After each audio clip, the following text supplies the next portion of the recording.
We dive into the dark where truth collides. Forensic minds unravel the twisted thread.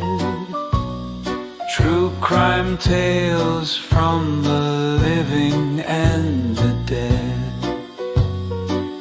Why did they do it? To help, for love, in anger or insane?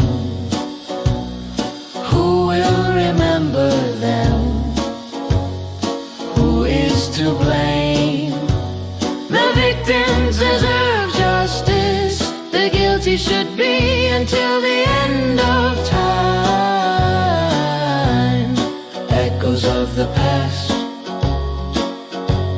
in every crime.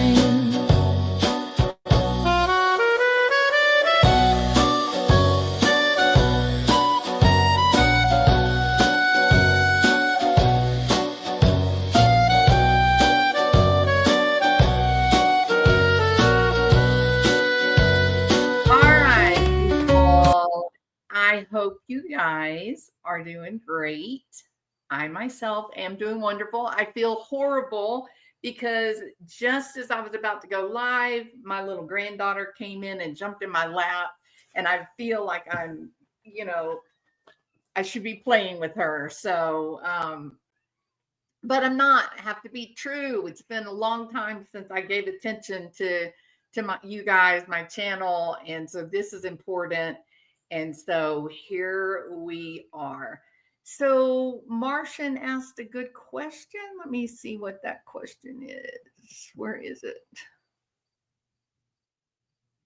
I don't see a question. Oh, how did he get the money? Where did he find the cash? Well, that is an interesting story. It's a bit vague. And I have a few guesses, speculation on that. What we know for certain is that the David Becker, who is Barry Morphew's attorney, he said that Barry's, quotation marks, supporters got the money together. All right. Very curious, right? I know, little Miss Sharon, it is upsetting, to say the least. So the only thing that was said was, quotation marks, Barry's supporters got the money together for him. And I'm gonna talk about the money. About he bonded out with a surety bond, and so we're gonna kind of go through the whole thing, and I will talk about the money and the conditions of his bail, his release status, and so hold on just 1 minute, because y'all kind of got me ahead of myself, and I don't want to miss what I've put together. All right. Because I've got the information on properties that are owned. We're going to talk about a lot of things tonight. Okay. So a lot of people in this area, Colorado, they still look at the disappearance and death of Suzanne as a mystery. I think that's interesting, right? There was a really passionate fight to have Suzanne to continue to be recognized as a victim of domestic violence. There were people that literally, I'm talking about people within the government, legal, lawyers and such, who were wanting to say that it was inappropriate for Suzanne to be named as a victim of domestic violence. And in truth, I think that designation, that awareness, was one of the very reasons that there was so much support in the beginning, in the early days, when she first went missing and the story began to emerge, and Barry's bullshit appeal. Oh, Suzanne, won't you cry for me? I mean, it was so shallow. It gave everybody the heebie-jeebies, and it harkened back to Chris Watts' sermon on the porch, where you could just see his whole demeanor, his facial expression. There was zero concern. Chris Watts had zero concern for his family. There was no look of intense fear, no grief, of sadness. It was chilling because he was just so emotionally checked out.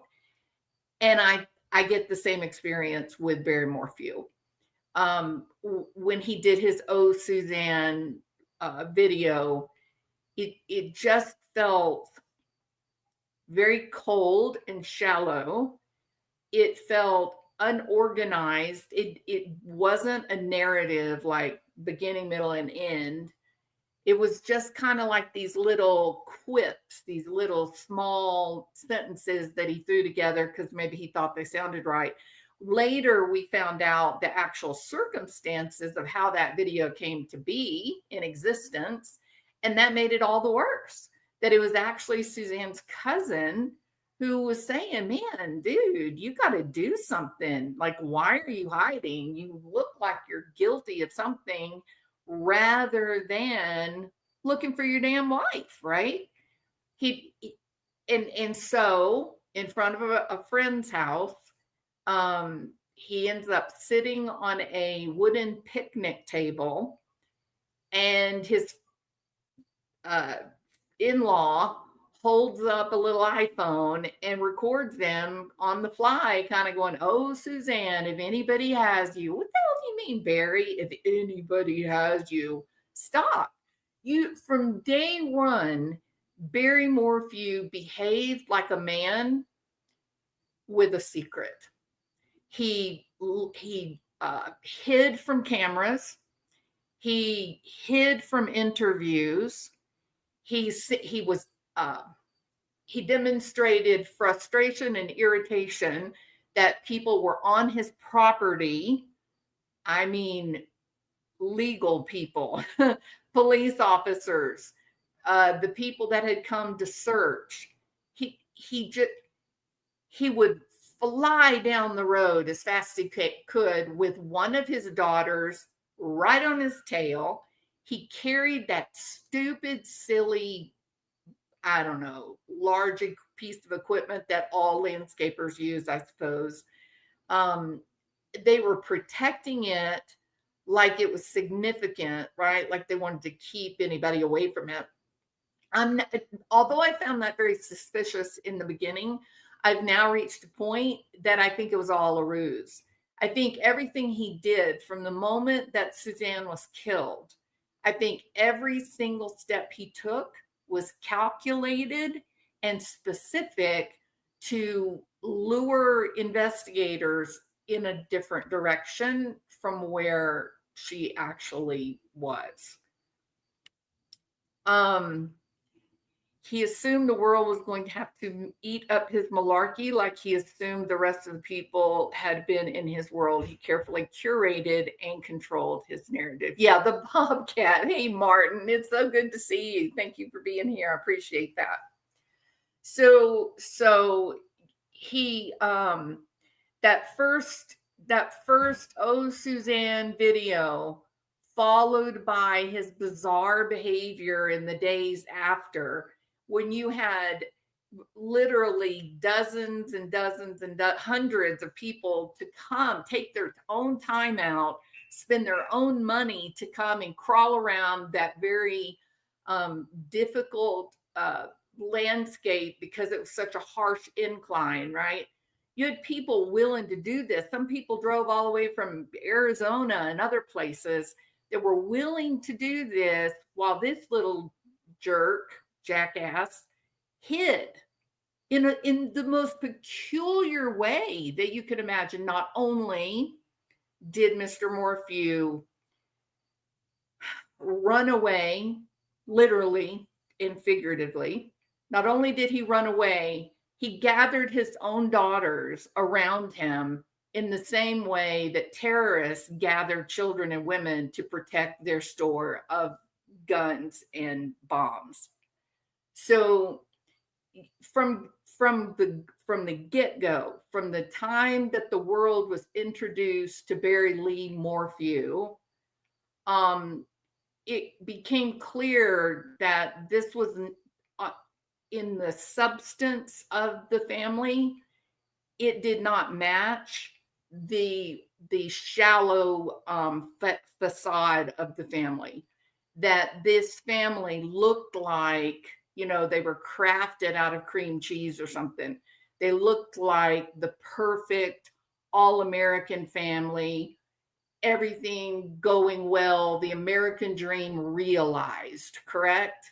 Even down to the man was so studly that he was going to be like a professional athlete, something that, in the United States, people really hold dear. Is if you're a professional athlete, you're supposed to be untouchable and awesome. Never mind, we have O.J. Simpson in that group. However, so even in this area, there are still people that think it's wrong for her to be identified as a victim of domestic violence. I look up to the organizations that kept her name on the list. There is plenty of real world evidence from Suzanne's own words that she was living in domestic violence. The vanishing, you still have people that say, oh yeah, wasn't that the lady that went missing on the bike ride? No, I'm sorry. If you have really, really taken notice of the facts of the case, and you've really, really understood like the arrest affidavit, there was never a bicycle ride. Never. That never happened. In fact, there are amazing people, smart people like one Martin Smallwood, who can just about prove that it happened before Mother's Day. So that will come into the courtroom through evidence. So Barry Lee Morphew, Bruce Lee, aka Lee Moore, aka shallow asshole, or let's see, what else would be good? Coward? How about loser? How about a man with such a small level of empathy and care that he was willing to do away with his wife so he could steal her money? How about that? We could go there. I don't buy in with these reporters who are saying, oh, Mr. Morphew is such a good businessman. He was a great businessman and he made lots of stop. Quit. I don't believe that at all. I believe that Suzanne, her wealthy family, they went a long way to giving Mr. Morphew the illusion of success. One of the things that I think is testament to that now after the story, right? After he's been arrested 2 times for his wife's murder, I think that his business venture, you get a pretty good idea of his mentality when you look at his first business venture on his own. He purchased a old, like kind of like Skid Row trailer park. That's what he did. That's how he was going to remake his millions after being arrested. He was going to. Now, in fairness, the trailer park, which we now know he does in fact own, there was a lot of argument about, are these real? The tax documents, is this real? Is this some unscrupulous YouTuber who's, creating documents? Like, what is it? No, we know now from the courts that yes, he does in fact own it, and that the rent is, quotation marks, lucrative, that he is making a substantial monthly income from the collection of rental receipts. However, before we all get really excited about used car salesman, used RV renter king, Barry Morphew, we don't know what he paid for it. So there's possibility that he's not collecting enough receipts to pay back the loan. So we don't really know how this all played out. But it's a far cry from a $1.6 million log cabin in the middle of God's country. I refuse to believe on any level that Suzanne Morphew would have accepted ownership of that particular campground. I just can't see her. I think she would have looked at it and said, ooh, I don't think that's a very good reflection on our family. Aren't there better investments? Yes, there are better investments. So for whatever weird reason that Morphew decided he wanted to be like a slumlord, maybe that's his essence. Maybe that's what he's always been. Maybe he's gotten away on his good looks and potential athletic career. And in reality, when you took all that away, he just is nothing more than a slumlord. So we don't really know. I find it interesting. I know that in the text that people had access to, Barry, he approached Suzanne about moving to Arizona. So before she was even gone, before he allegedly attacked her and killed her, he was putting pressure on her wanting to move to Arizona, which I find that's super interesting, right? Because as soon as she's gone, what does he do? He takes off to Arizona. He buys a old rundown trailer park, and perhaps, because I'm, a gracious kind of person, perhaps he thought that he would modernize and update the grounds and turn it into a vacation mecca. Okay. But right now, today, as it sits in 2025, it is no vacation mecca. It's more like a, halfway house. It's more like Skid Row, where for people that really can't afford a nicer place, this is sort of like the last stop before they're homeless. So, we don't know what he was thinking. We don't know how this all came to pass. We don't know if he had a benefactor that gave him the money to purchase this. Maybe he was ordered by a shadow man, his benefactor, that this is what he would do, that he would manage that park. And perhaps maybe there's a really dark, seedy side of it. I don't know. I have no idea. I like very much, I like the old, like 50s. There's a few of the campers there. They're like old 1950s. I think it's cute. I think it'd be like a super kitschy idea for a vacation area. I love that. I think that would be a success.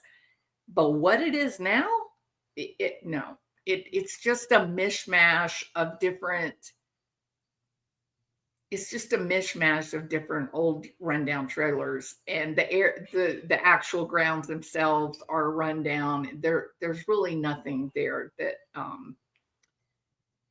I think most people that are living in $1.6 million houses would look at and say, oh yeah, this would be a fine, investment. I don't know.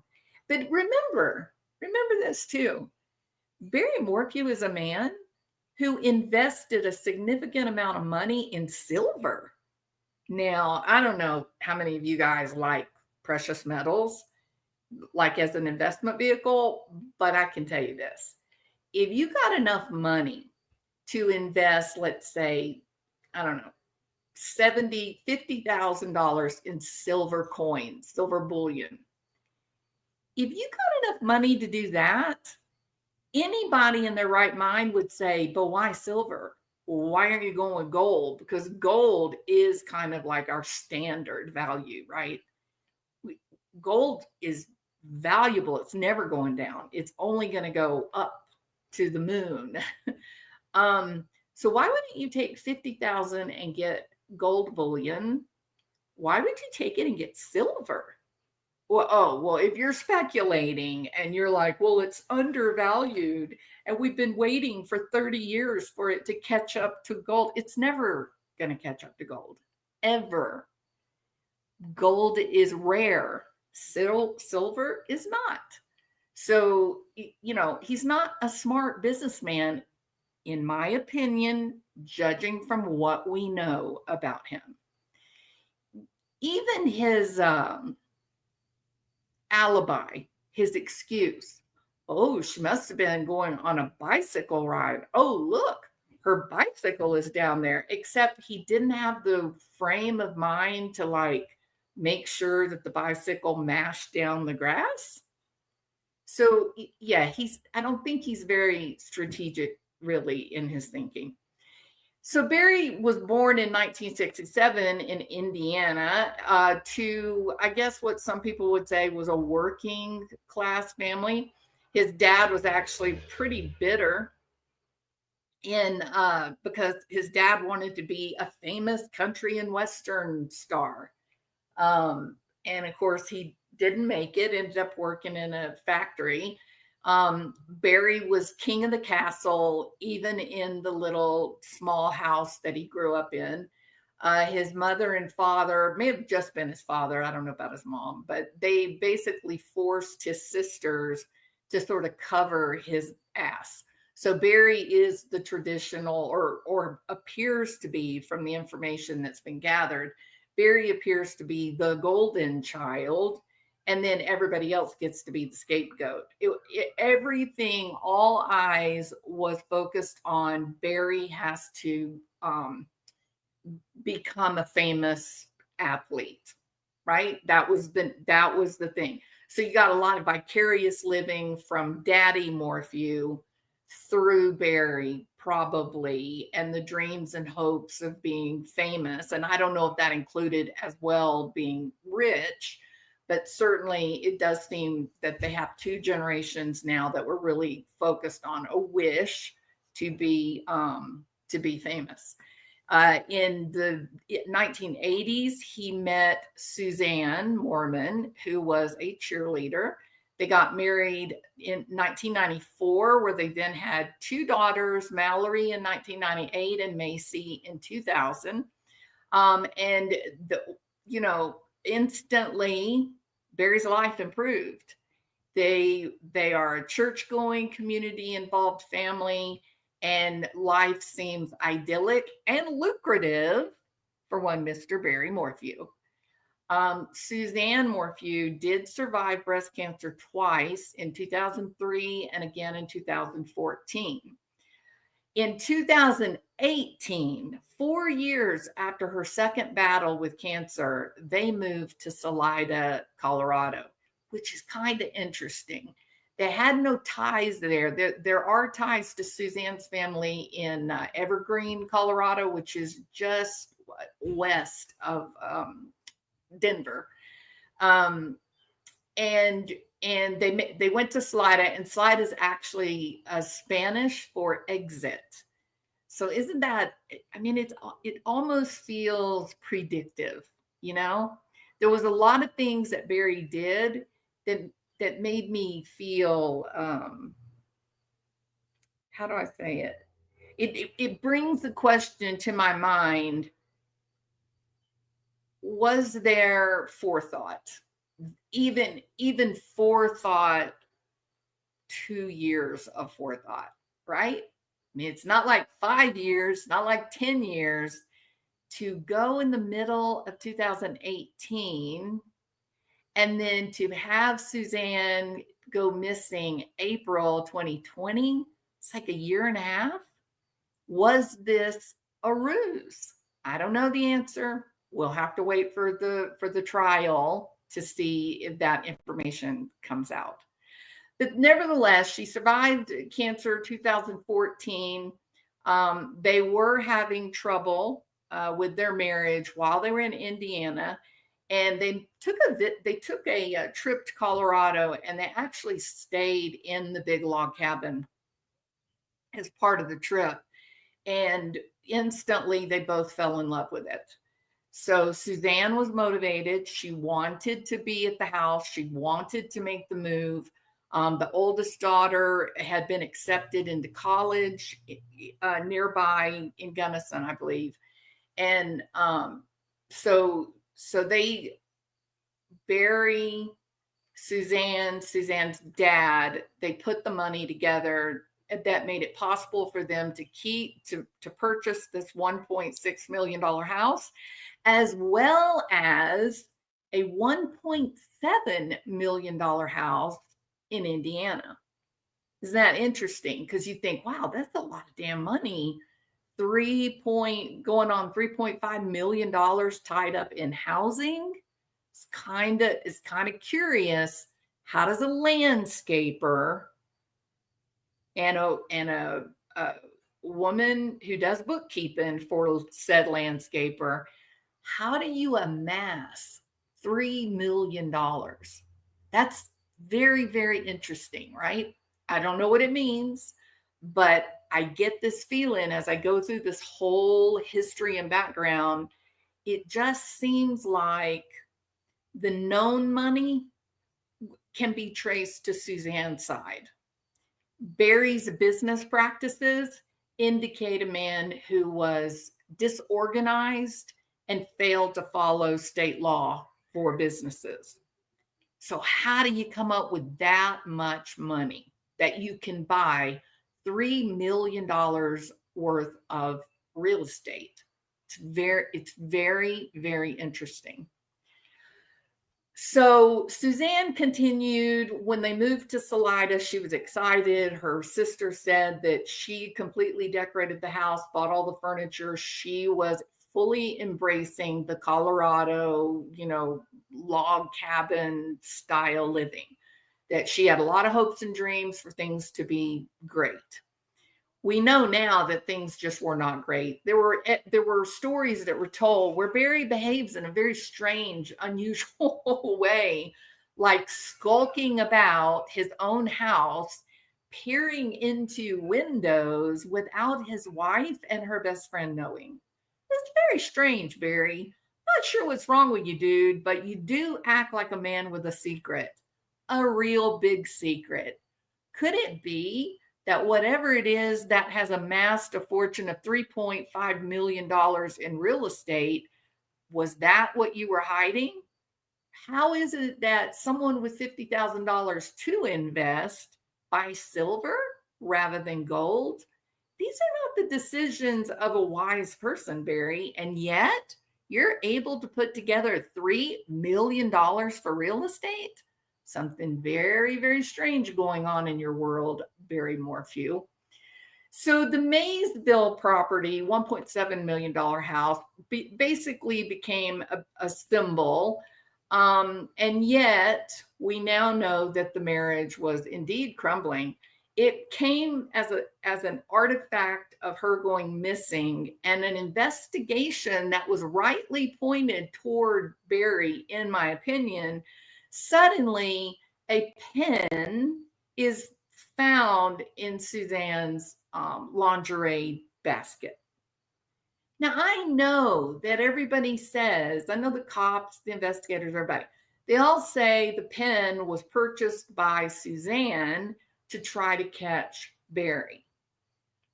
How do we know that? Like it seems so strange to me. If I'm a wife who is very suspicious of my husband, why am I going to take my recorder pen and hide it in my lingerie basket? Does that make sense? Why wouldn't I hide it in his bathroom? Why wouldn't I put it somewhere in his closet or car or creepy sheds on the property? I know that her best friend said that she ordered it. I get that, but I just can't get over the fact that the only evidence found was evidence against Suzanne herself. Some dude named Jeff. And then we have him, we think him, is allegedly, this speculation, pure speculation, that it was him that went on to the Suzanne Morphew Facebook and began, inviting all these men to become connected on Facebook. And a number of them were actually named Jeff, which made me kind of think that he heard the recording. She's talking to someone named Jeff, but he didn't have any idea who Jeff could be. And so he just had the idea, maybe I can figure it out if I look at her Facebook. So I don't know. I've tried to envision this multiple times, how it is that she purchases a recording pen. We know that because her best friend in Florida said that she kept it. She had it shipped to her house, I believe.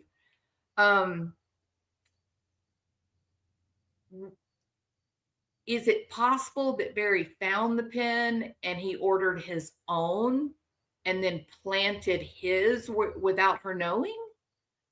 Took the one that was hers and destroyed it? I don't know, but I do think I think the Facebook activity around the name Jeff, the men, it kind of suggests that he was experiencing exactly what the investigators were experiencing, that they heard her pen. They found out that she was talking affectionately with a man named Jeff, but there was no indication exactly about who Jeff was. So I think that is very interesting. So Suzanne did confide in her friends that Barry was very controlling. And there were some stories told, like Barry holding, backing her into the closet, and he holds the gun, not to her head, but to his own head, and says something along the lines of, is this what you want? Is this what you want me to do? That is terroristic activity. That is domestic violence. That is abuse. Right? There's people that say, no, that doesn't indicate abuse. Oh, the hell it doesn't. It absolutely is abusive. And it is done specifically to put terroristic fear into the abused wife or whoever happens to be the victim.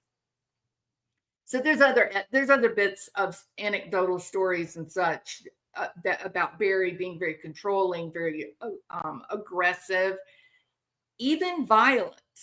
In Indiana, the man who would run for mayor of Indianapolis, he did an interview, a couple of interviews actually, and he recounted a story where he was working on the same building site as Barry Morphew one time, and that something happened that upset Barry, and he twisted off. He lost his mind to the point that he was like picking up dirt and grass, like maybe sod, and throwing it at the workers. Like he's screaming and yelling. He's completely just dysregulated, freaking out.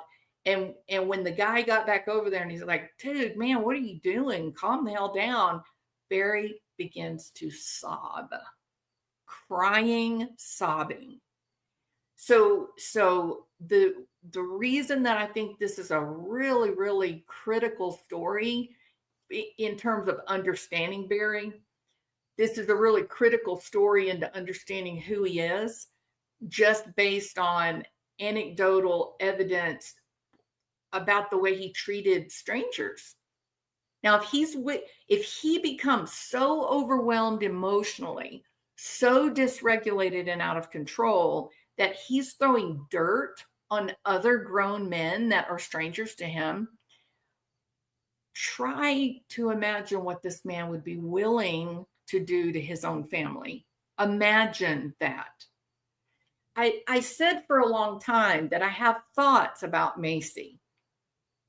And everybody, everybody was very clear in 2020, that the children are off limits, right? There should be no conversation about the children. They're adults at this point now, and that doesn't mean that they're they should be victimized. But I don't think that you can overlook some really important things. The fact that Suzanne has a conversation with her best friend in the whole world about the confusion and the angst that Macy is going through. That Macy, as a high school girl, a minor, actually went to live with her boyfriend's family because she was so upset about what was happening in her own home. Think about that. What would it take for you as a mom or you as a dad, for your house the peace in your house to break down to the level that you would agree to let your child, your daughter, go live with the boyfriend's family? Very, very curious. People really glossed over that, and I think it was glossed over out of respect for the girls, trying to honor that they had nothing to do with this crime. And I agree with all that. But I think in trying to understand Barry, how you go from this cream cheese, perfect, all-American family to having your wife's body moved twice before ending up in a shallow grave in the literal middle of nowhere. How does that happen? And I think the story, that the reality of Macy living with the boyfriend's family because the home was just too toxic, that is an awful big red flag, right? It's a really, really big red flag. So Suzanne they moved to Salida in 2020. There was already trouble in Paradise, but they supposedly were going to fix it. They were going to try to make things better. I would say they didn't try very hard, or maybe it was already just too far gone. But Suzanne ends up, once she's in Colorado, she ends up messaging an old friend from high school, Jeff Lippler. She made the first contact, if you will. They communicated via LinkedIn as well as a few secret apps. And they ended up over a 2-year period of time. I believe they met up in person like 6 times. And if I've got that number wrong, please forgive me, because some of this I'm doing off the top of my head. So she was convinced that Barry was cheating and fooling around. And there were some strange things that were found on his phone, right? Like he was following this YouTube channel of this girl who was not a minor. She was like in her late 20s, I think.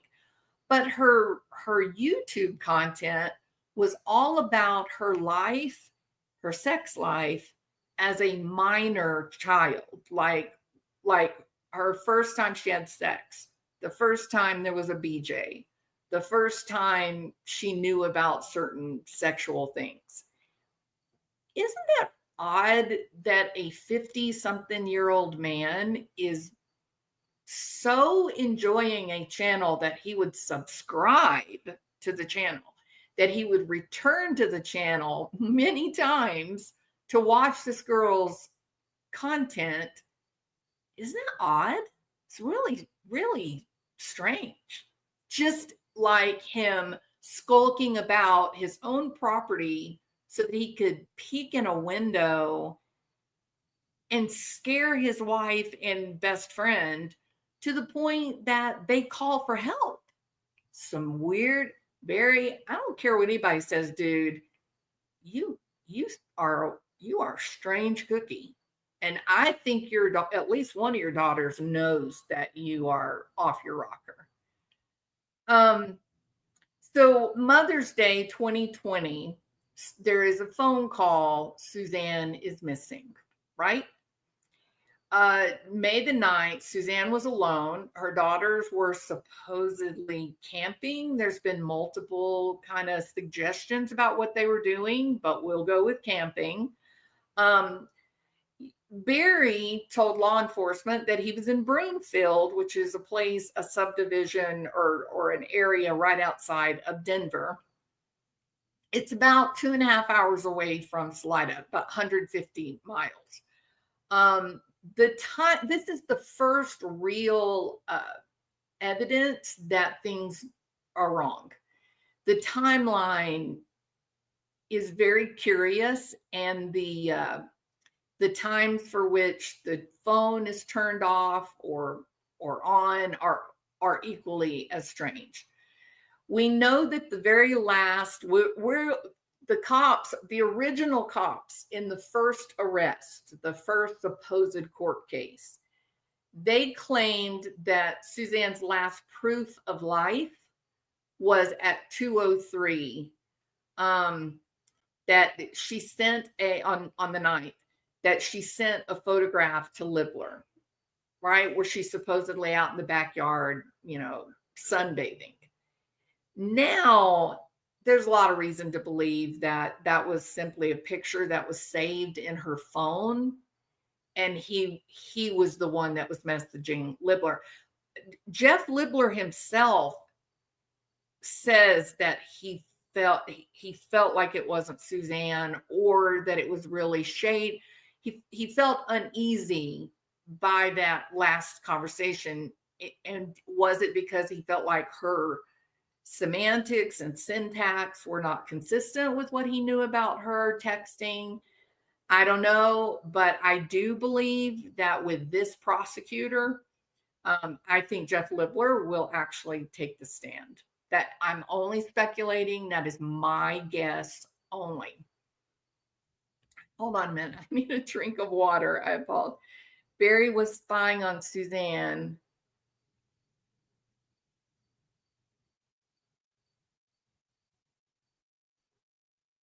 I was looking at the phone in bonus. But Martin, maybe you could come up one night and us talk about, like, maybe you could tell us more about what you found.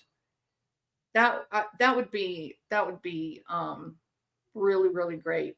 I'm with you 100%. I think Barry had a spy pen also. Yeah, I was able to find that exact spy pen, and it's only like $45. So yeah, I think he did a bait and switch for sure. Let's see. All right. Let me get a drink of water. Everybody take a drink of water with me. Okay. We'll have a little refreshment break right now.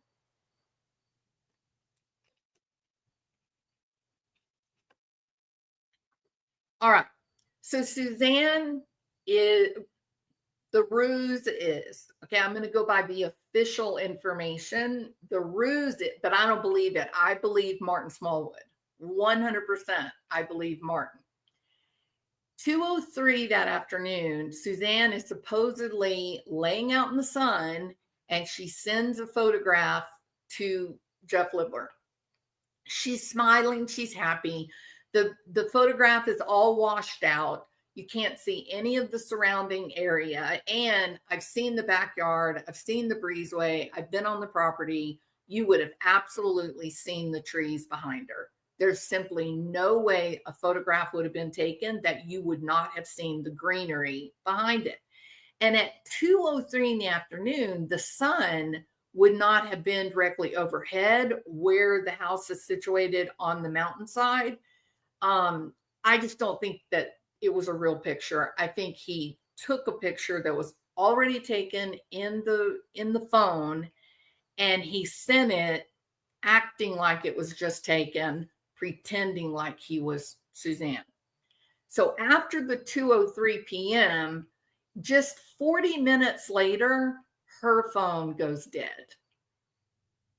Just imagine that. You're just chatting it up with your honey, having a great old time. And within 40 minutes, it's all come to a screeching halt.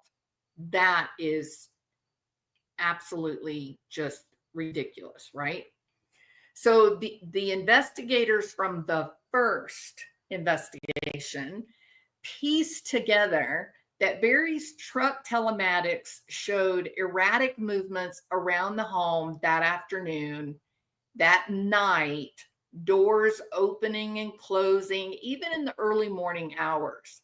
They also claimed, which was just silly, they claimed that Barry was chasing her around the house at speeds of up to something like 60 something miles an hour.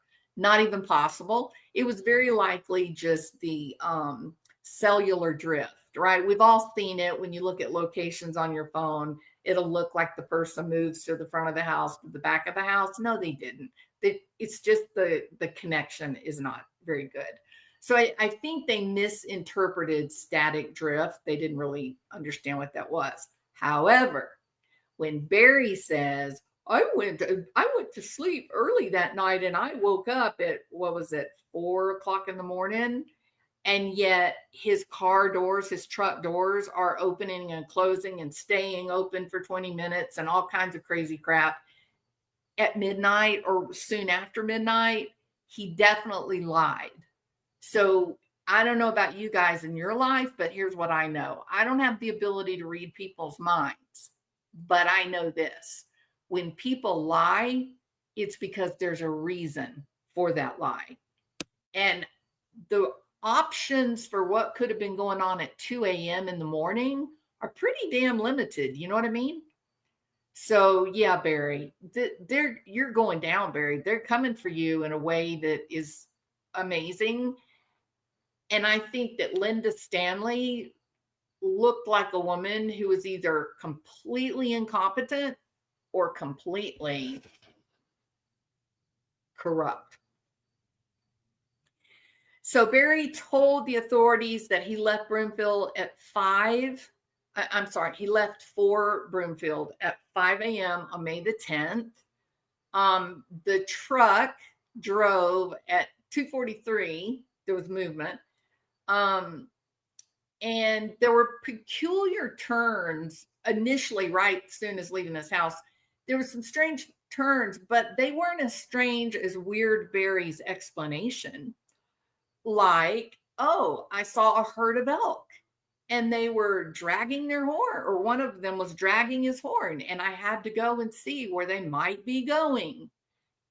This man who is, would like for everybody to believe that he's an expert tracker and hunter, did not factor in that the animals had already shed their antlers. It was over, or it hadn't quite yet new season come.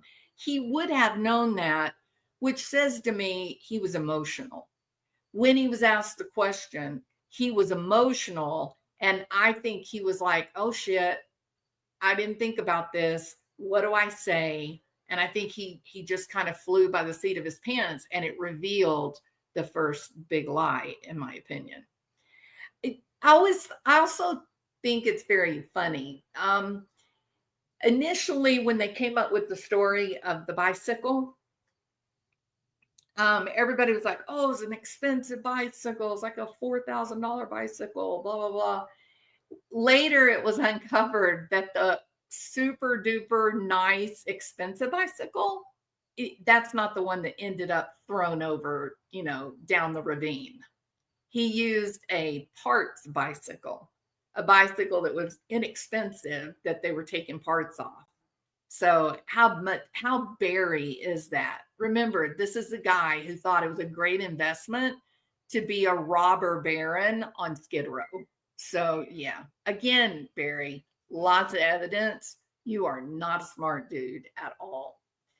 So we all know what the search period was like. It was devastating, and it was also inspiring to see so many strangers come together from so many different parts of the country, giving so much money to try and find this normal, regular American woman.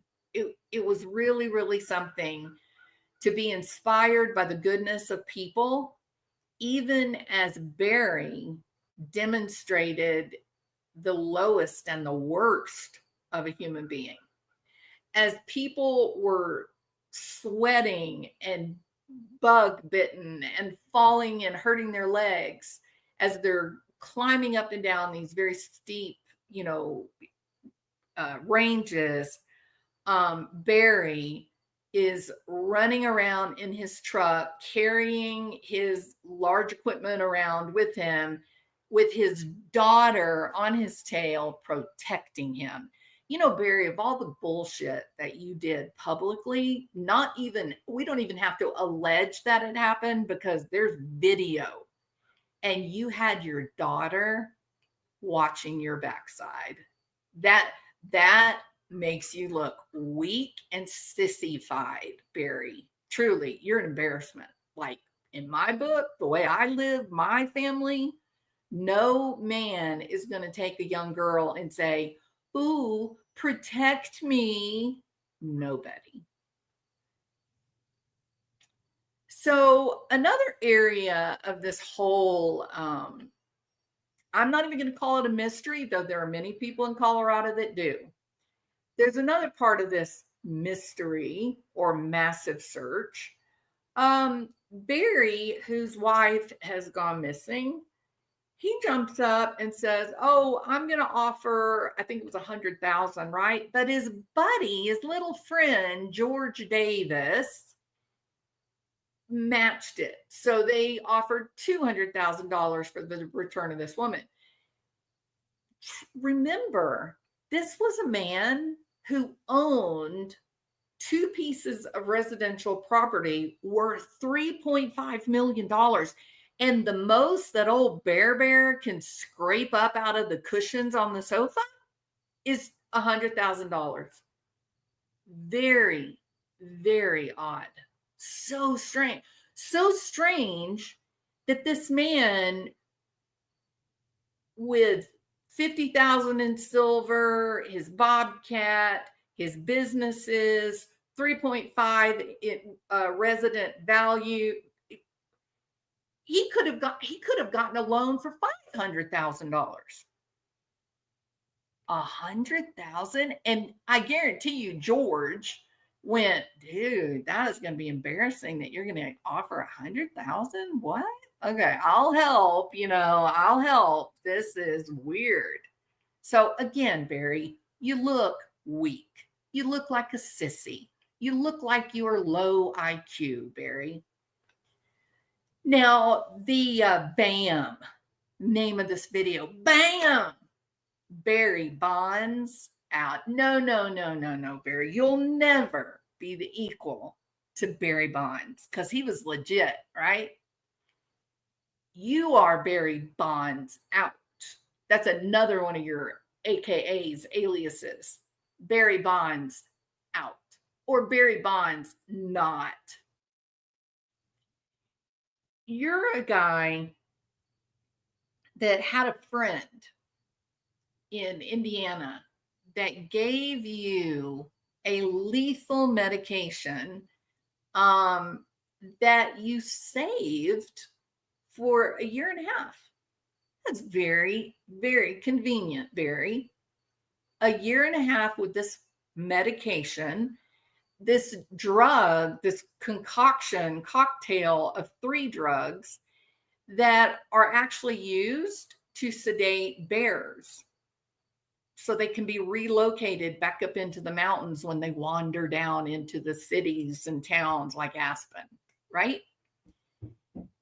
The only people that have access to this are veterinarians or the fisheries and wildlife for those very specific agents or wardens that work in these types of cases where you've got a wild animal that's in a populated area. The attorney, the new attorney, stood up in court and said Barry didn't even have the BAM. He didn't have it. So I don't know how Ann Kelly can use the BAM as part of the arrest affidavit. I don't know how she can use the BAM as an argument against modifying the bond. Okay, smarty, Mr. Attorney, Esquire, he didn't admit to you that he had the BAM, but you might want to go back and read the documents from the first investigation, because not only did Barry Morphew admit to having BAM, he also admitted to FBI agent that he disposed of the BAM in Denver, and the syringes for the BAM, for the dart gun, were actually in his garage. And this is the last part, Mr. Esquire. The cap on this one single missing dart, the cap was found in the dryer on May the 10th, along with Barry's pair of shorts that they have video of him wearing the day before. The cap is in the dryer with his verified shorts and, curiously, his daughter's bed sheets. Now, Barry, there's a lot of strange and peculiar things about you, buddy. But the one thing that I am really anxious to hear during this trial, why was a dart cap found with your daughter's bed sheets and your one single pair of shorts and nothing else? Like, that's got to be the kind of information, Barry, that makes Shirley cringe. Like, Shirley must get to that part of the arrest affidavit and evidence and just go, ugh, yeah, I don't even want to think about it. So your attorney tries to argue back with Ann Kelly to say he didn't have it. He doesn't have it. The prescription that he got was in 2018. Oh, you mean right before he leaves Indiana? Like that? And then 18 months later, you dispose of it in Denver, but you still had 3 darts out of 4. And the cap to the missing dart, well, that was in the dryer. Your attorney may not be happy when he finds out the facts, Barry. You probably should have told him the truth instead of lying. Suzanne's journal entries also revealed that she was afraid of Barry. She says it outright. She had a conversation with her sister and acknowledged fear. There were multiple times that she acknowledged that her daughters, or one of the daughters, Macy, that Macy was worried about Suzanne's safety, and even suggested that Suzanne should leave the home before telling Barry that she was divorcing him. That's very interesting, Barry. Very interesting. Also, we know November, the investigation was on between May and November. the investigation was ongoing, and we were also looking at a presidential election at the time. Barry got caught. Like, I guess they checked to see, did Suzanne Morphew vote? They were looking for proof of life. Is she using her bank accounts? Has she used any credit cards? Did she vote? Right? She's a registered voter. She's always voted. Let's see if she voted here. And they were shocked to find out she did, in fact, vote. And they found out that she voted like by mail. But when they actually pulled the ballot, right, they realized that she's not the one that did the voting. And in fact, Barry did acknowledge and admit he did vote for Suzanne. He cast his vote for Trump, his own vote for Trump, Suzanne's vote for Trump. And then when investigators said, you can't do that in this country, it's illegal, why in the world did you do it? He said, oh, because I knew she wanted him to win. It's just like, wow. Again, Barry, we just keep stumbling on all of this evidence that you couldn't possibly have earned the $3 million that you invested in real estate. You've made some really silly, foolish, curious decisions, Barry, that are facts. We know them to be facts. So Barry was arrested May the 5th, 2021. So the investigation lasted, about a year. He was arrested for first-degree murder, tampering with evidence, and also attempting to influence a public servant. I think that charge stemmed from an interaction during the actual arrest, an interaction where he basically was sort of pleading with the arresting police officer, like, let me go, you know me, we're friends. I don't think it was like cloak and dagger under cover of night, trying to give somebody $1 million. I think it was just like normal discourse, and he was desperate, right? So the arrest affidavit was 129 pages. Shocking. Even more shocking, it was made private. The public did not have access to it, and it didn't seem like there was going to be access to it until the damn trial. It was one of the reasons why I decided to go to the preliminary hearing, because I was just fascinated what it was that they were hiding. Turns out they just weren't hiding anything. The arrest affidavit was very wordy. It almost read like almost like a short story or a journal entry, right? It wasn't restricted to just facts, ma'am.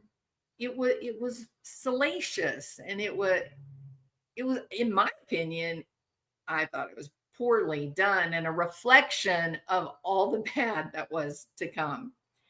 So just before the trial, April 2022, they had actually sent out the jury summons, and just Linda Stanley came in with hat in hand and said, please, Judge, we know where her body is. She's under a bunch of snow, and we're waiting for the snow to melt. And can we please drop the charges?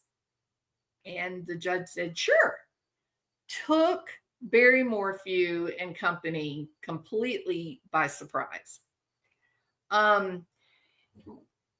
Look, if you talk to people that only have a cursory understanding of what happened back between 2020 and 2022, they will say that there was exculpatory evidence. There was never any exculpatory evidence. What they are referring to when they talk about, oh, there was DNA from a man, an unknown male, in Suzanne's car, and the prosecutor hid that. No, it didn't. I was in the courtroom when it all unfolded and was talked about. The there was never a match, right? There was never a connection to a person with the DNA. What they had was a partial match. Now, in the interest of time, I'm going to explain it like this. Let's say that you identify people with 4 factors. You identify color of eyes, you identify color of hair, you identify male or female, and you identify age. Those are the 4 points. Again, there's actually like 23 points, but I'm just making it easy to understand example. So eyes, hair, height, and gender or sex. A partial match, in order to say that you have a hit, you have a match, you would have to get 3 of the 4 points that were a perfect match. A partial match is 1 out of the 4 matches. So all that means, when they say we have a partial match to this DNA that was in Suzanne's car, all that means is they could have matched on hair color. They could have matched on eye color. They could have matched on sex or age. There are very specific guidelines in the DNA research about the DNA points that are getting matched up. And if you match up a certain percentage of all those points, then they say this is a perfect match, 99.999% likely to be the same person, right? A partial match, it's not even a 10% acknowledgement that it's the same person. All it's doing is telling you, yes, your killer is going to be blue-eyed. It's like 3 factors were matched. In no way does that mean they had the guy that did it. It wasn't the guy that did it. It could have been the murderer's cousin, for example. It could be the murderer's like nephew or niece. So Iris Eaton, I like to call her Isis. Iris Eaton created chaos. In the courtroom during the preliminary hearing, when the information came up about the unknown male DNA in Suzanne's glove box, she created chaos. She began talking like super, super fast, like really fast, in a way that she didn't do during the other evidence. She was talking super fast. She was throwing out questions really, really fast, even interrupting the police officer and the FBI agent as they tried to answer. She got admonished. She was creating chaos, and it was so chaotic that her partner stood up and leaned over the desk and glared at Iris and kind of talked like through her teeth. And she said, "Stop it right now. Stop it." Like, it was so clear. She was mad at the way that Iris was managing the courtroom. She created so much chaos that the judge had to stop her. I don't remember now, 3, 4, 5 times, stopped her and said, "Now what? Can you repeat that?" She was intentionally making it confusing. The police officer, the FBI agent, got completely flustered. They didn't know what they were listening to. And in a horrifying moment, the prosecution didn't even attempt to clear up the confusion when it was supposed to be their turn. They said, "No questions, Your Honor." And I was like, what? Your job is to now get up there, talk slow, and explain logically what just happened, and then call your DNA expert up to explain to everybody what a partial match is. Well, guess what? There was no DNA expert. They literally did nothing during the preliminary hearing. I sat there, me and Vanessa from Unmasked, we were there. And we were blown away by the lack of prosecutors. They just simply did nothing. It was really, really incredible. And when you couple that also with reports of people calling in evidence, people saying, here's what I found, here's where I left it, begging the police to collect the evidence, there's a cover-up going on. I am convinced, my opinion only, my pure speculation, nobody can be that incompetent, in my opinion. I think Linda Stanley should have to answer to criminal charges for how badly the investigation as well as the prosecution was handled.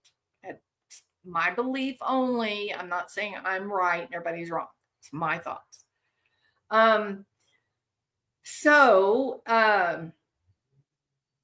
Suzanne, so Barry was let out that day. He was let out, and it was relief that he was let out, and that the judge did leave it available that they could refile the charges in the future if they had new evidence.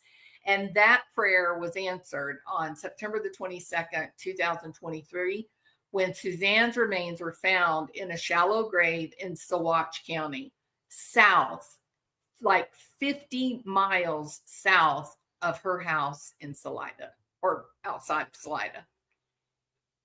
The timing matches, like, so there was some missing time for Barry Morphew. Somehow, some way, her body was moved, not once, but twice. There would have been a location of death. Then she was moved to like an area where she was stored. Then the remains that had already decayed were then moved down to Saguache, just outside of Moffett. It's it's actually a really interesting place to go and see where it was. It's only a couple of miles outside of town. It's right off the road. Once you turn on the side road and you get out of your truck and take, I don't know, like 25 feet, 30 feet, you're right there. The area is just as flat as it can possibly be. You can see all the way to the San Juan Mountains. And there was one single tree, no structures, no houses, nothing or anything. And you just can't shake the fact that that was her grave marker. That tree was everything. It is very difficult for me to understand how Suzanne's daughters are not curious about the location of her shallow grave. It can't be accidental. It just can't be accidental. We know that Jeff Puckett and Morgan took a very strange route to Colorado, Broomfield. They went by way of Colorado Springs, which is very strange. So why did they go that direction? Were they sent on a mission by Barry? Don't know. You don't know, because the investigation was so limited. They didn't even look to see the balance of the money, or if any money had been spent or used from 2 online bank accounts where Suzanne supposedly set up the bank accounts and made Jeff Libler the emergency contact. You're doing a murder investigation, and you got a man who lives in Illinois who's been made the emergency contact for these 2 bank accounts. What? Maybe there's $1 million in them. Maybe there's substantial money that Jeff might decide he wants to get. If Suzanne goes, maybe he gets it. Who knows? No, they didn't. They offered no evidence anywhere about what was in, how much was in the 2 bank accounts, and whether the 2 bank accounts had been active at all. Another really, really strange fact in the case. All right. So we know that June the 20th was a cataclysmic day for Barry Morphew. June the 20th, 2025, he was extradited to Colorado. He was arrested on June 18th, the 12th Judicial District indicted Barry for first-degree murder. And 2 days later, he is arrested and then extradited to Colorado. There's something final about his demeanor. He seems resigned in a way that I didn't see in 2021. When we walked into the courtroom that first day of the preliminary hearing, he was standing up at the defendant's table. There were no guards or police officers anywhere near him. He was turned around looking at the gallery, all the people that were coming into the gallery, and he was smiling and saying hello to everyone who came in, as if he was a deacon at his church, greeting the congregation for Sunday morning worship. It was surreal. He seems different now. It doesn't seem... He seems resigned. The confidence, the cockiness, the 2 court appearances, you just didn't see that same thing. In a very bizarre moment, he looked back into the gallery and just gave this just cheek to cheek grin to Mallory. Macy was not in the courtroom, and now we know that Macy is apparently living in Florida, and Mallory is living and employed in Gunnison. And let me see. I was going to go over the autopsy results, but I think I am fast running out of room. Okay, I'm at an hour and 15 minutes. Okay. So,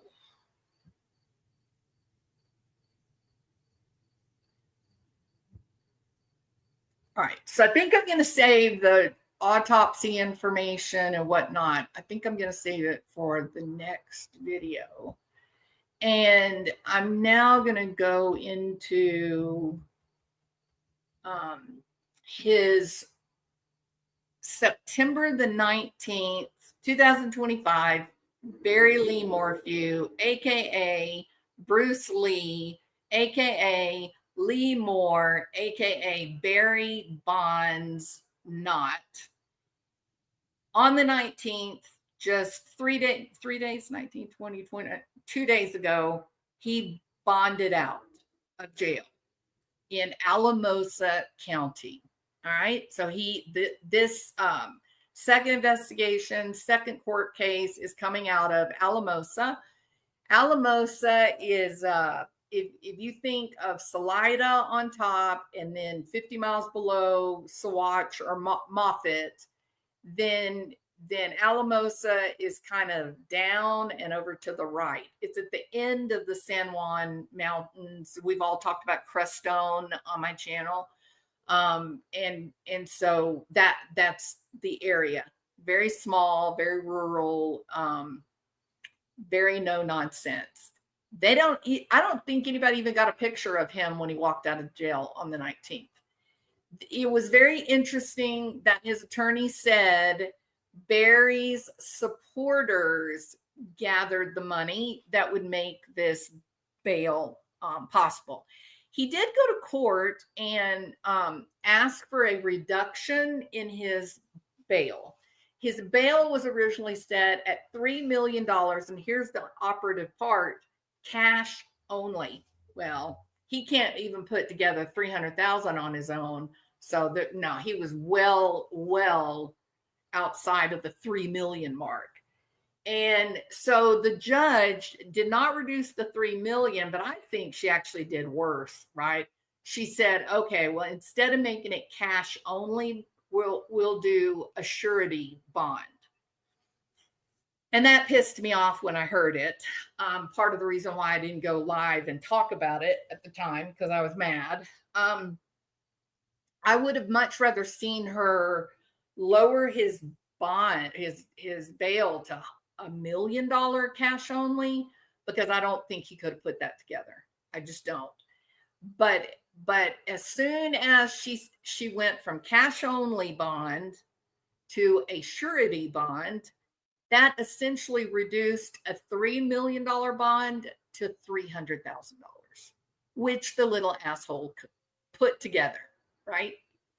So that made me mad. I was unhappy that the judge did that. Nobody asked me, it's none of my business. But my opinion was, shoot, here he comes smelling like a rose, again.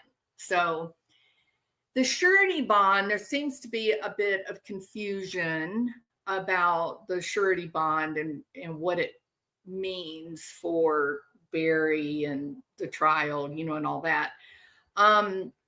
So in Colorado, there's a couple of things about the surety bond. You're basically a cash surety bond is simply a financial guarantee. And it's just a guarantee that the defendant is going to appear in court. So instead of paying the full bail amount, there's somebody else, usually a third party bail bondsman, who says, okay, I'll cover the money, but I'm going to charge you a very hefty fee because I'm taking a big risk here. And if you skip out and you don't show up to court, then I've got to get my bounty hunters, like Dog the Bounty Hunter. I got to get my bounty hunters out there, tracking you down in South America or wherever it is. So many people are saying, oh, it's 10%. He has to pay 10%, 10%. Okay, 10% is pretty standard. However, in Colorado, the upper limit for a surety bond on a criminal case is actually 15%.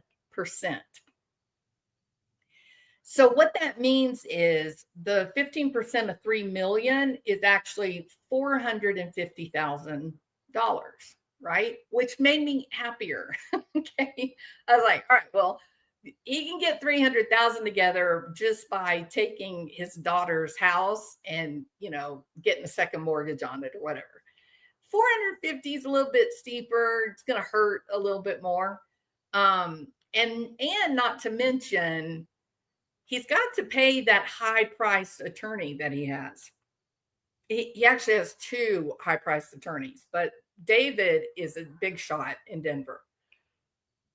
So the 450,000 is just the initial drop in the bucket, and everybody's saying, "Oh, it was a $300,000, bond. He had to come up with $300,000." I think it's my opinion. They're simply going by the 10% rule. When you really I found every single article that I could find. I listened to these court hearings, every single word that was said. There is nothing official that says he paid $300,000. I am of the opinion that he ended up having to pay at least $450,000. That would be the top that he would have to pay. He wouldn't pay more than $450,000. So if we want to be very specific and fact-based, for sure, for the 12th district, 12th judicial district, and for Alamosa, he would have paid between $300,000 and $450,000 cash, right? And listen, he does not get that back.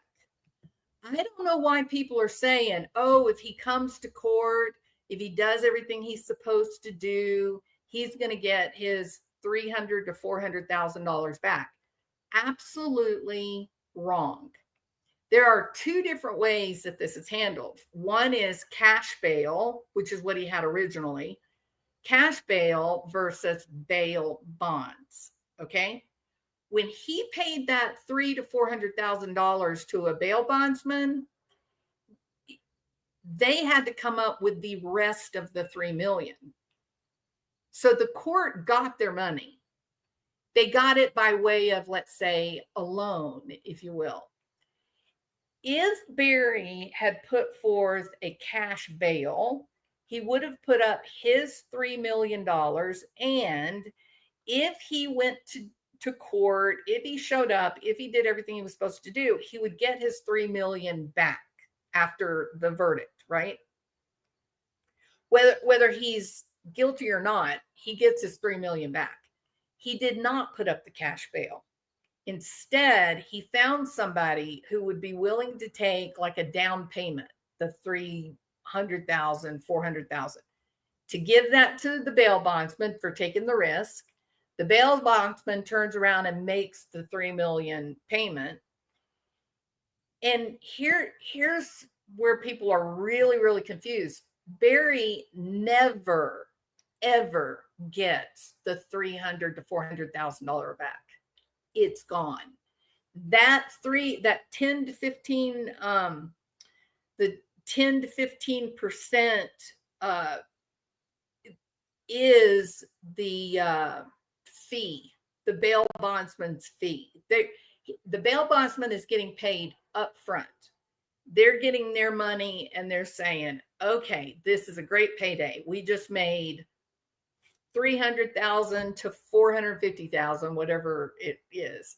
We just made that. And here's the truth. I think if I was a bondsman, and this is Barry Morphew, the notorious, why would I be willing to give him a great deal of $300,000 on my $3 million? No. If I'm putting my $3 million up, that sucker's going to pony up every penny that he can get. So the guy gets $450,000. In my opinion, I think the guy gets $450,000. And basically, Barry has a tail on him every day from here on out. The guy has hired people to follow Barry and make sure he doesn't make a run for it. If Barry shows up to court, does everything he's supposed to do, and there's no problems, then after the verdict, the guy gets his $3 million back and the fee of $450,000 or $300,000, whatever he actually paid. So that's how it works. And I think Barry had the spy pen. Oh yeah, I forgot we had talked about that. Okay, so that's where the money. That's how the bondsman is making his money. He's given his $300,000 and he's getting paid up front. Barry goes missing. He doesn't get his $3 million back until he goes and finds Barry and brings him back by his ear, right? If Barry doesn't run away, if he goes to court, then the bail bondsman still has the $450,000 fee that Barry paid, and he'll get his $3 million back. So he ends up with $3,450,000 instead of the $3 million he started with today. What do y'all think of that? Yeah, I think this prosecutor is the real deal. Yes, absolutely. And I think it's very, very interesting, Diane, that you bring up about Jeff Libler and the possibility of Barry setting up Jeff, right? I mean, it's sinister. So I don't know. I know there's a lot of people that just kind of feel like this was accidental.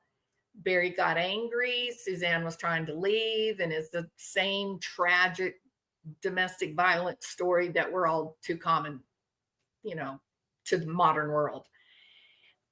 There are some really specific things that make you stand back and go, well, maybe there was planning even a couple of years before, right? It's really, really, really curious. Really curious. All right. Barry is a strikeout. He only put it up because he knew they would not find her. Oh, yeah. No accident. There you go. Absolutely. All right. So I don't mind telling you, I'm starting to get weary. Okay, so that was the money part of the bond, and how that it, the bondsman is taking a huge risk with his $3 million, but if they keep Barry in line and he shows up to court and everything, then he gets a magnificent payday, right? I mean, you think about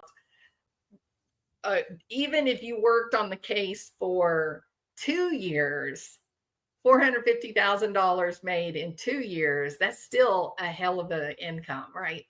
So, yeah, so he found someone to help.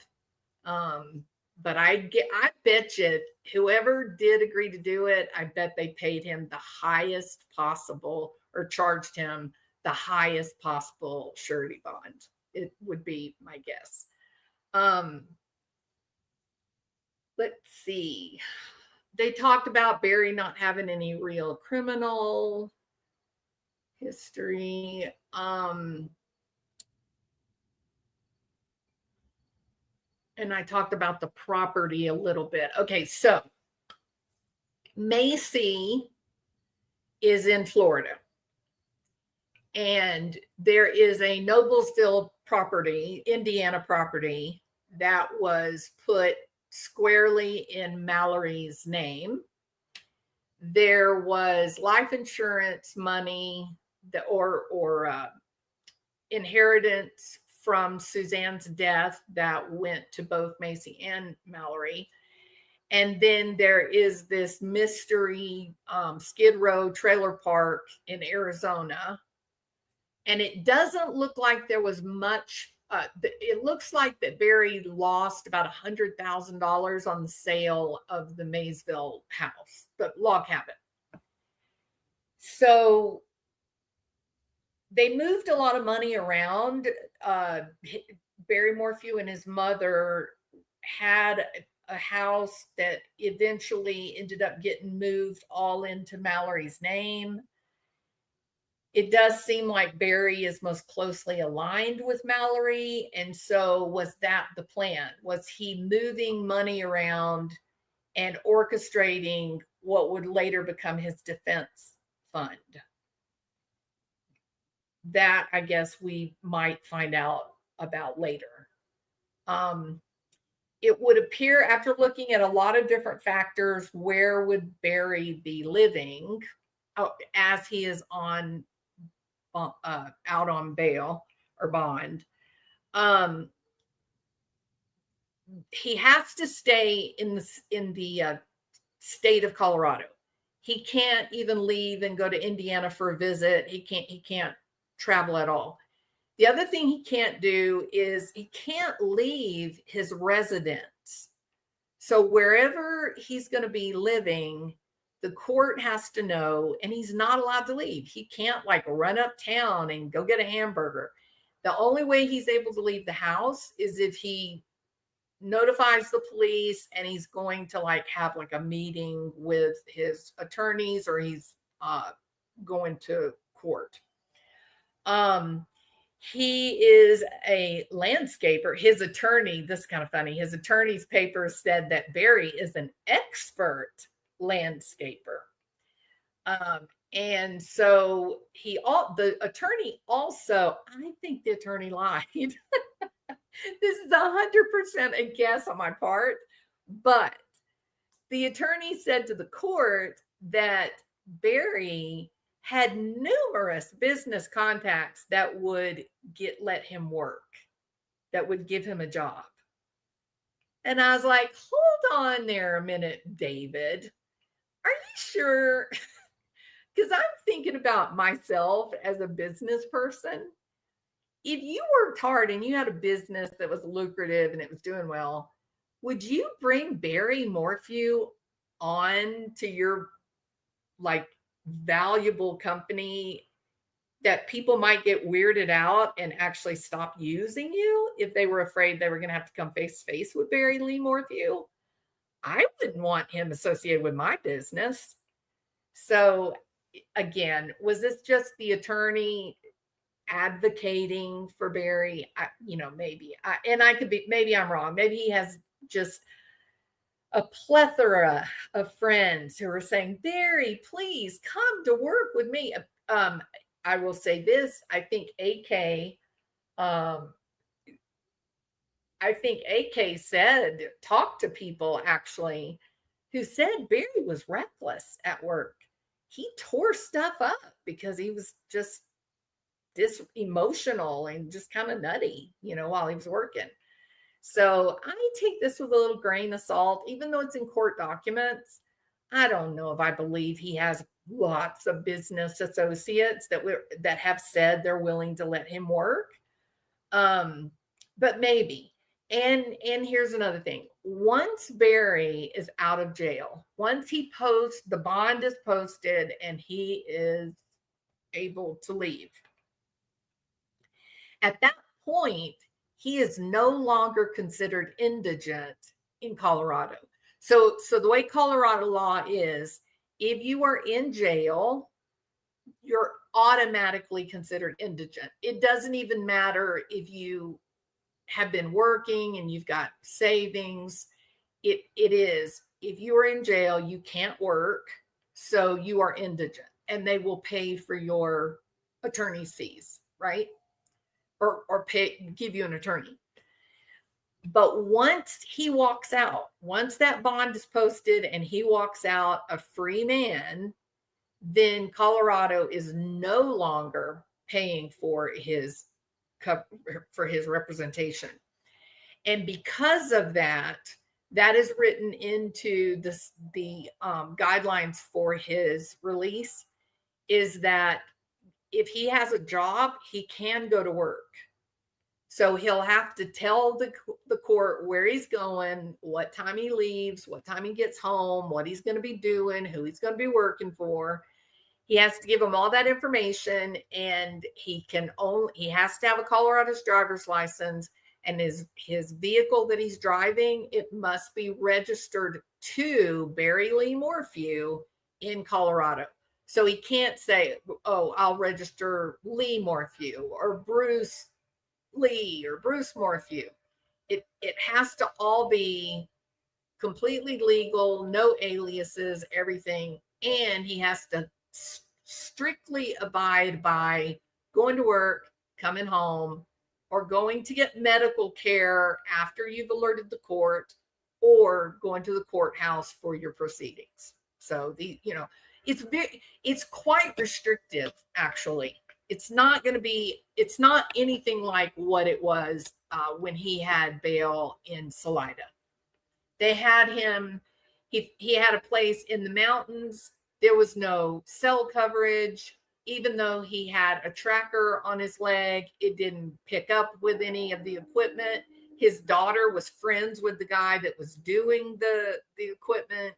He was footless and fancy-free to do whatever he wanted to do. It's not, this go around, it's going to be a lot different. My guess is that he'll be staying in Gunnison. And the reason that I think he's going to be staying in Gunnison is that his daughter, the oldest daughter, Mallory, that's where she lives and works. And she had purchased I'm going by memory now, so it's probably not going to be right. She purchased a 503 square foot, like studio apartment. I think I'm right about that. Like a 500 square foot, very small, very, very small, 500 square foot studio apartment in Gunnison. And, oh, shoot. At some point this past year, and I can't recall when, some point last year, there was another home that was purchased. It's a 3-bedroom house. And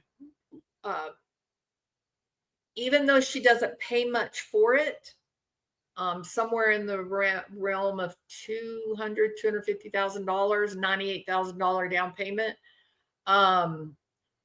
the value on the house is quite a bit more, right?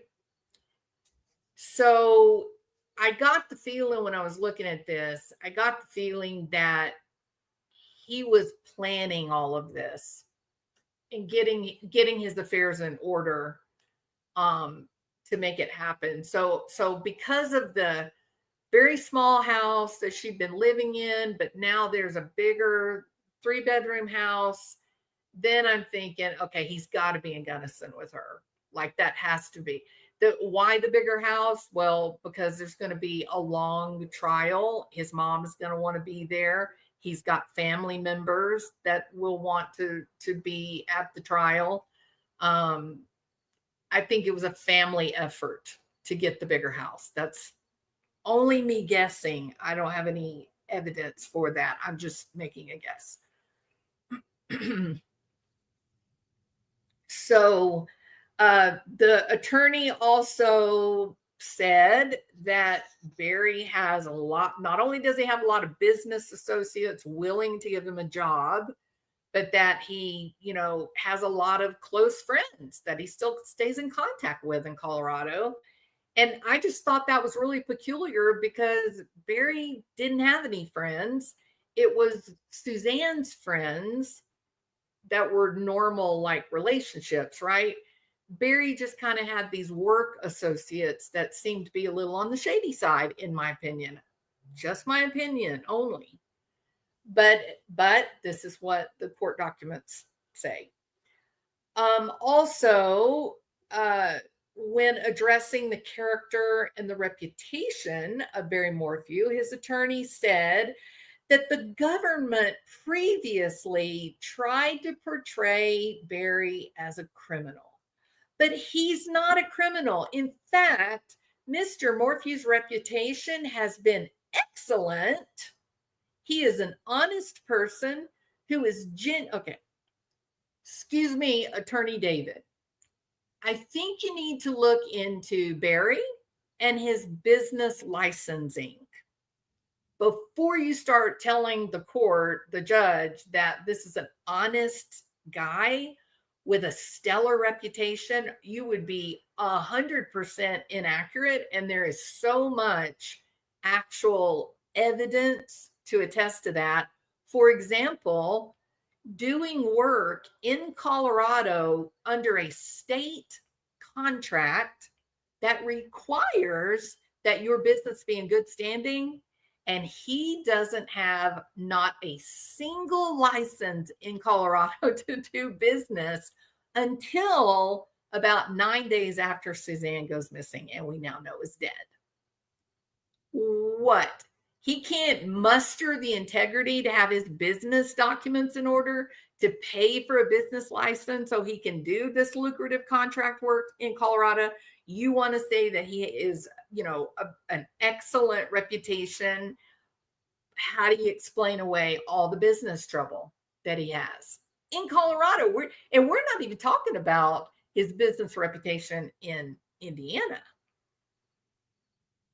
or the fact that this awesome, stellar man with the excellent reputation is blatantly,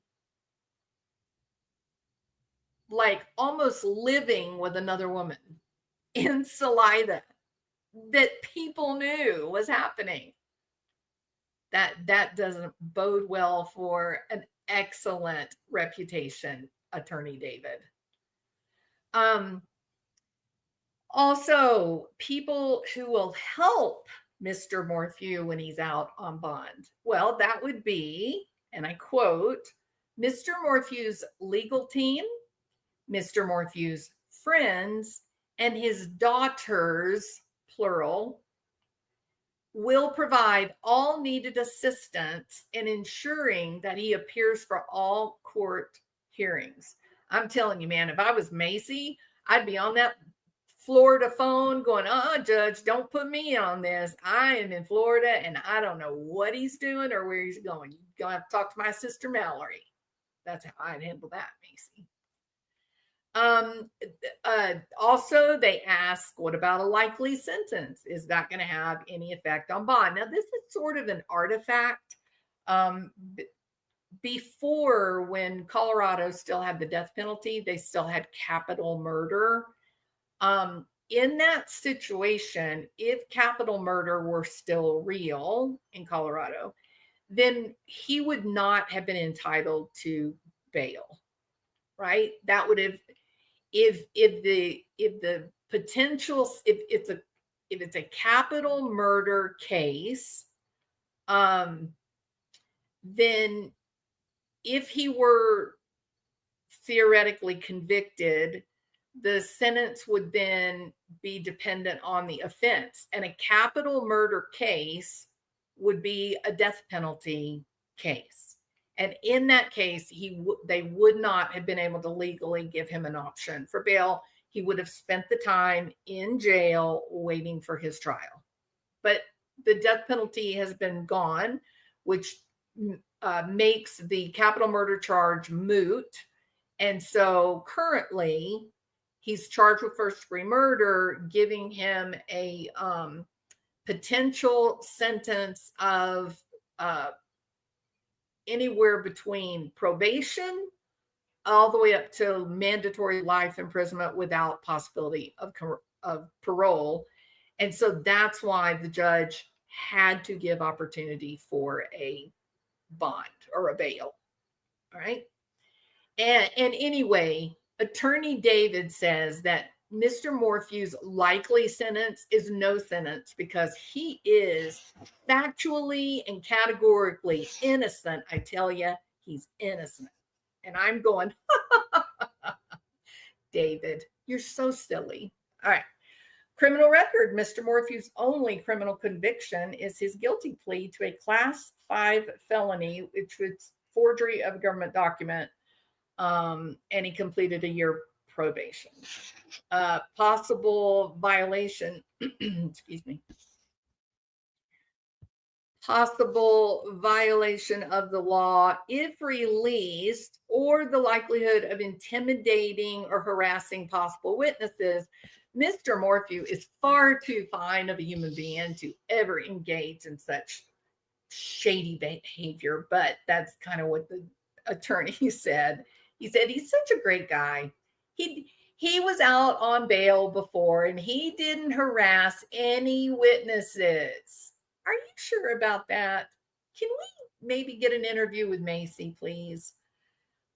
Also, the final point, strong ties to the community and whether, like, the likelihood that Barry Morphew would flee. Does he have the means to flee? Is there somewhere he might go? People that would help him? The reality is that Barry Morphew does not have ties to Colorado any longer, other than one daughter who lives there, right? In Gunnison.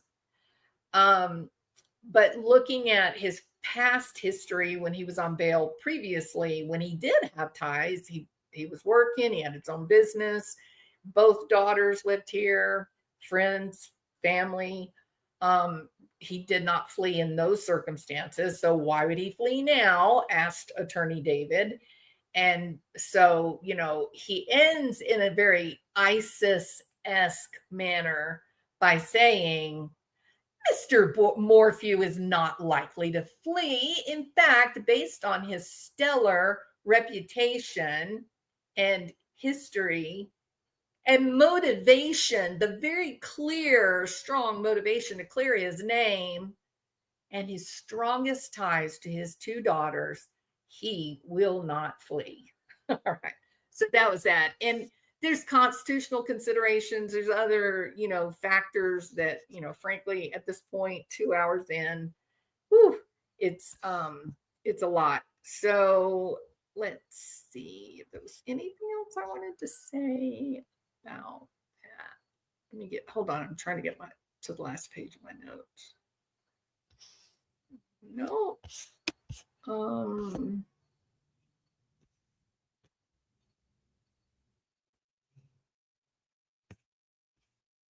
I thought that I had one more.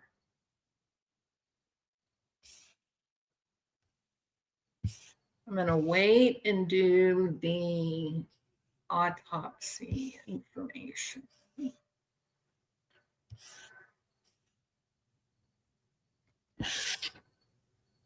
And I've got so much written here that I've lost. I know what I'm looking for, and my brain doesn't see it.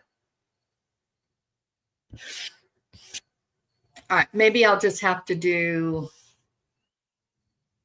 Oh, wait a minute. Is this what I'm looking for here? Gunnison residence, a condo. I'm not going to give the address or anything like that, but it's a condo. As of yesterday, it's a studio size. Oh, see, I did get it wrong. 337 square feet that was built in 1927. She purchased it in July of 2023. Like I said, $98,000, but it is valued up to $245,000. August the 11th.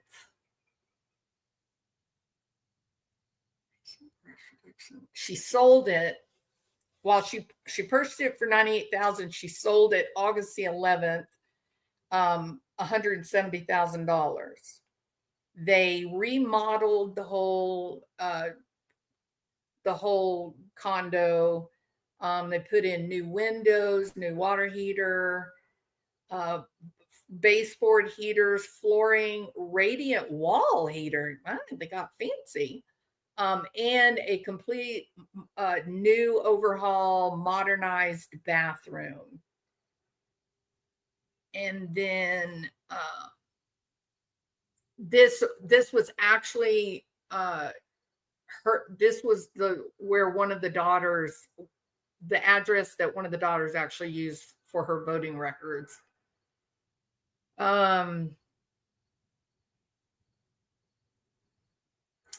And then, yeah. Okay. So there was a bit of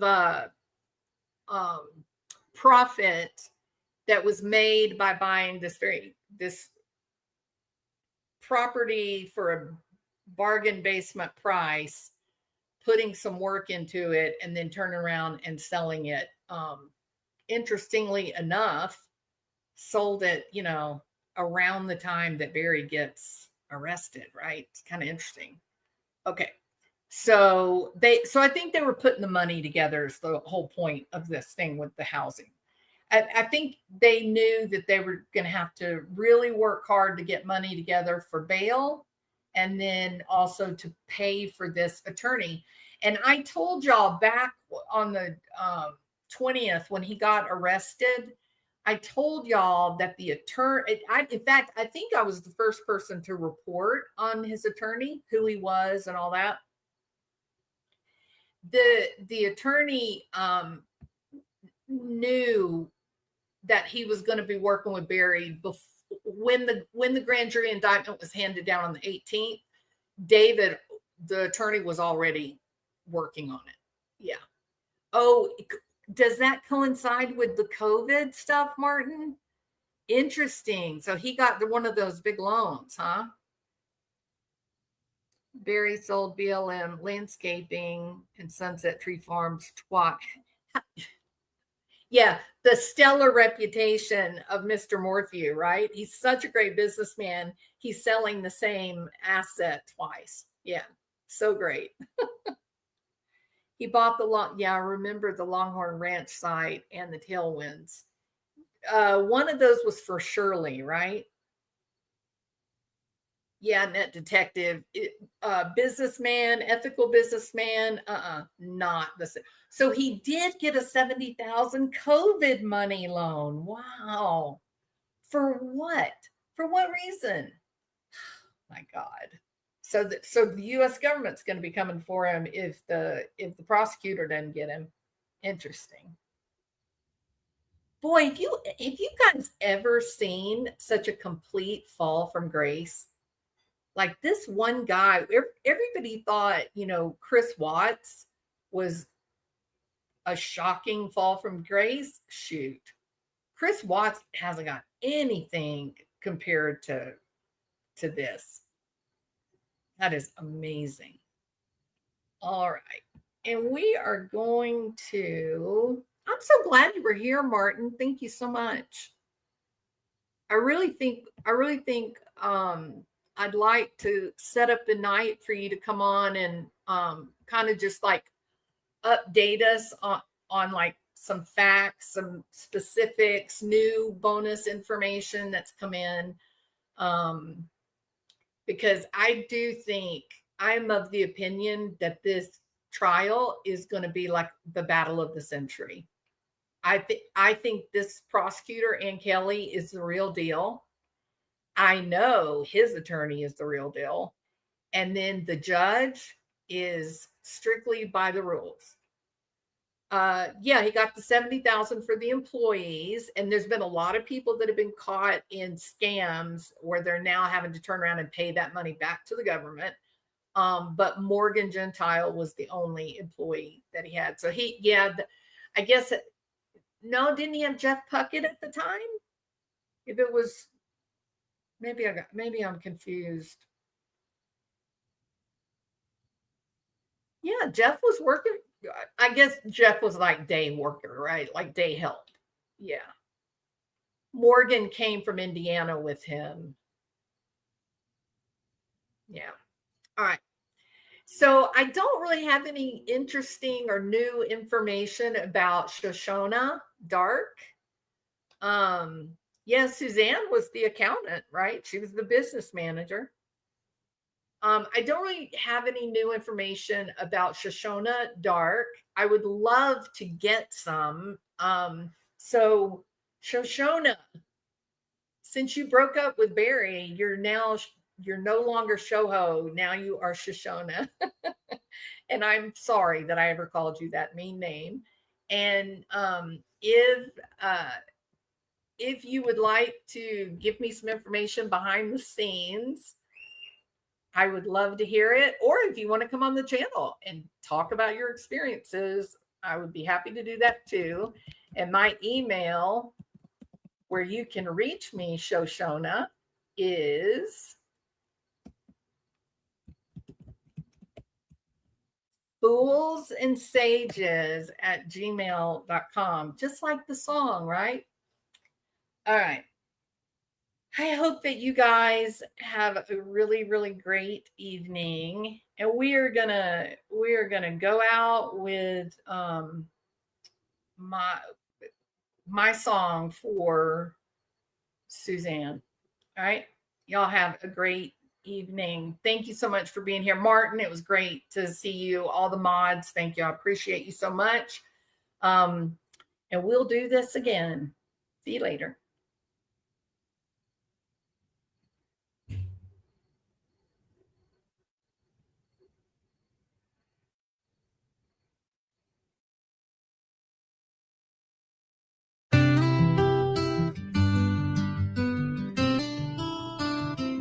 I'll be looking for it, Martin. Thank you. Barry Morphew had it all, a millionaire's golden crown, big house in the Rockies, king of a small town. But darkness brewed in his heart, a secret cold as stone. Suzanne went missing, her fate he would never own. In a shallow grave marked by one lone tree, under Colorado stars where no one would see. With a shovel and lies he buried his sin, but the truth has a way of creeping back in. Oh, Barry, you ran to Cave Creek, Arizona, hiding in a biker bar, waiting for your secret bust. From riches to ruins, a trailer park throne. Now you're locked in a cage, forever alone.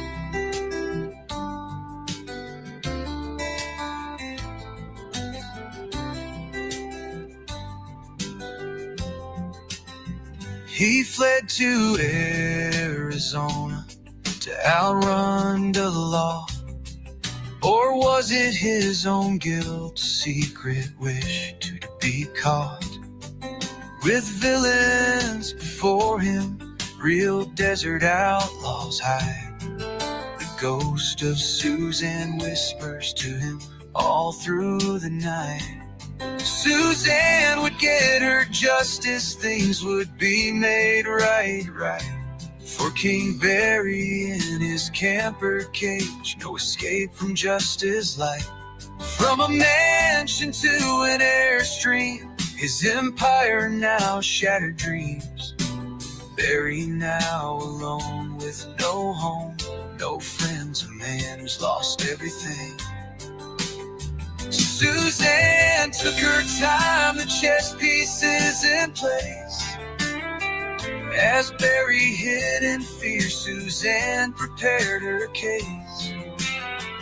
They would find her body abandoned in a shallow grave, and Barry's murderous acts revealed by an insane path. Oh, Barry, you ran to Cave Creek, Arizona, hiding in a biker bar, a place that made him feel ever lonelier. From riches to ruins, a trailer parked the road. Now you're locked in a cage, forever alone. In a cell with killers, thieves by your side. No more mountain sunsets, no place to hide.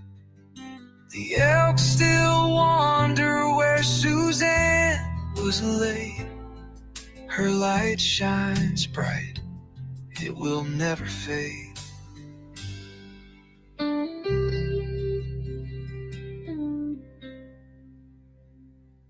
Barry Morphew, 10/17/67. Thank you, sir. And it does look like you are here today on a warrant from the state of Colorado, and they have indicated that they want to extradite you back